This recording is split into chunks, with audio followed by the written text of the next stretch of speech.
Well, a mere week ago, we interviewed the mayor of Lansing, Michigan, Virgil Bernero, regarding his city making itself a sanctuary city. Well, after 168 hours as a sanctuary city, Lansing City Council called a special meeting. It's happening right now to reconsider this, perhaps because they recognize it could cost them a lot of federal money. Mayor Bernero was just at that meeting, which is still going on, and he joins us now. Mr. Mayor, thanks a lot for coming on. So last time we talked, you explained that you were going to make Lansing basically heaven on earth. I'm maybe overstating a little bit, but just like a great American city by letting a lot more people come there illegally and work for really low wages. It seems like your city council didn't agree. Why didn't they see the brilliance of your plan? Oh, no, come on now, Tucker. I said nothing like that. I think we're a great city now. I think you did. But I must say, I heard from a lot of your fans after I came on, and you do have a great fan base. I think it's wonderful. Look, what we're seeing is democracy in action, Tucker, and this discussion is part of it. I think we should have more conversations where we shed light and not heat, and I appreciate that. That's one thing I appreciate about your show is that people get a chance to talk. You talk about real issues, and council is having a real debate. You know, council heard from the Chamber of Commerce. I work with the Chamber of Commerce on growing business all the time in Lansing, and they're hearing from the people on both sides of the issue. I mean, they had months to do this before, and they were doing it again now, but democracy can be messy, and so you know, I encourage the debate, and I encourage the debate from among your your listeners as well. But you know, let's not have ad hominem. Well, I totally agree. I'm against ad hominem. Try not to engage in it. But why is there any debate when you have an idea as great as yours, just bringing more people illegally?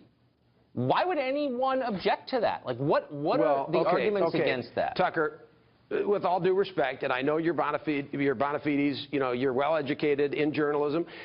Come on, we're not, I don't believe, and there's no evidence that we are opening the floodgates to illegals by declaring it a sanctuary city or by declaring non-discrimination in our policing. There's no evidence that that's opening the floodgates at all. So one of the things, because people heard you say that, I had to answer people. They won't come, they will.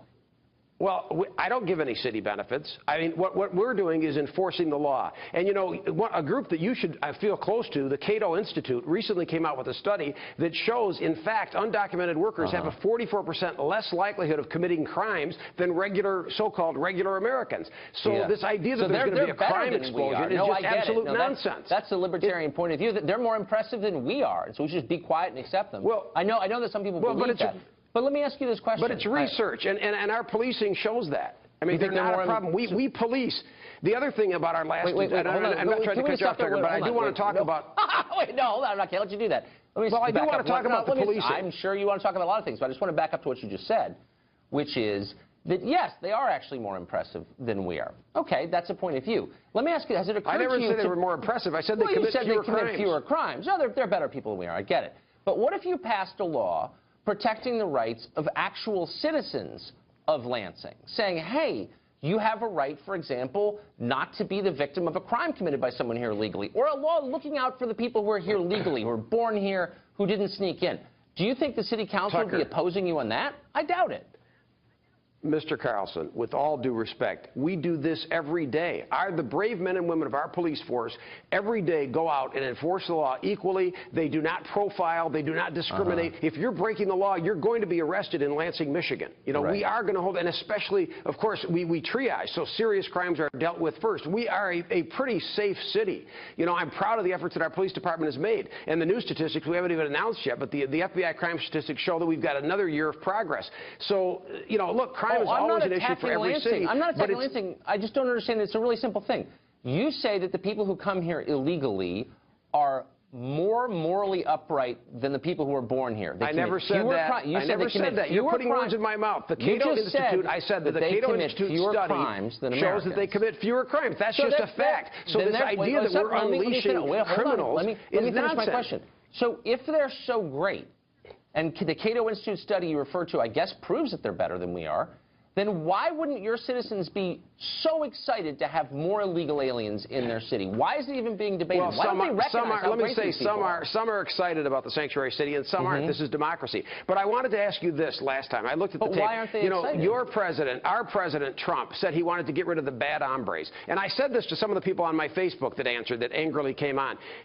Look, the president said he wanted to get rid of the bad ones, the criminals, the rapists he was talking about. But now it seems like they want to go after every single undocumented worker. And no president has tried to do that. I understand President Obama deported some people. I'm not saying nobody should be deported, but this idea that we're going to deport 10 or 11 million people, folks that are here building a better life, I can't go along with that. And I can't allow my police force to be distracted to do immigration enforcement on behalf of the federal government. And you guys love local control. What happened to local control? Right, okay, I get it. Let me just ask you this. Who should be deported? And if you're not alerting federal authorities to the presence of illegal aliens in your community, how can they be deported? Well, I hope I don't regret this, but let me quote President Trump. He said bad hombres, okay? So let's figure out who are bad hombres. They're the ones who should be deported. What about drunk drivers? Criminals. He talked about serious offenders. Here's an actual question. Here's an actual question. Let's say the Lansing Police Department picks up an illegal alien for drunk driving. That's a bad thing, right? In New York City, that person is not reported to the feds because their policy is to protect people here who are here illegally before American citizens. Is that your policy too? Would you report a drunk driver here illegally to the feds? That's a good question that I don't have the absolute answer to. I would think certainly on a second offense they would. I'm just not sure. I'm honestly not sure. Well, why not? Why aren't you sure? You're the mayor. I mean, what's your position on that? Why would you not deport someone who's driving drunk? Are you serious?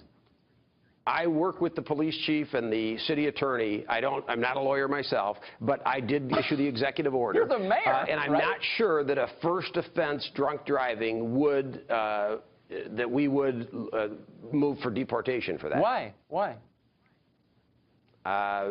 Because if nobody was hurt, if they agreed to go into a program, to a diversion program, then if they agreed to seek treatment. Like if they didn't actually hit any kids in the crosswalk this time, then it's totally cool. What would we do if you got caught drunk driving? I don't know. I'd be punished. And if I was in somebody else's country illegally and I got caught driving drunk, then I'd be in jail and deported. They'll be punished like anybody else would be punished. No, they wouldn't be, because you wouldn't report them to the feds and they wouldn't be deported. And they might stick around to do it again, as many have, as you know. So my only point is, maybe your citizens would appreciate it if you thought about them as well as the illegals. We think about them every day, and that's one of the reasons crime is down. But our citizens do not want to be profiled, and we're not an extension of the federal government. Mr. Mayor, thanks for joining us. You want local control. We are giving you local control. Okay.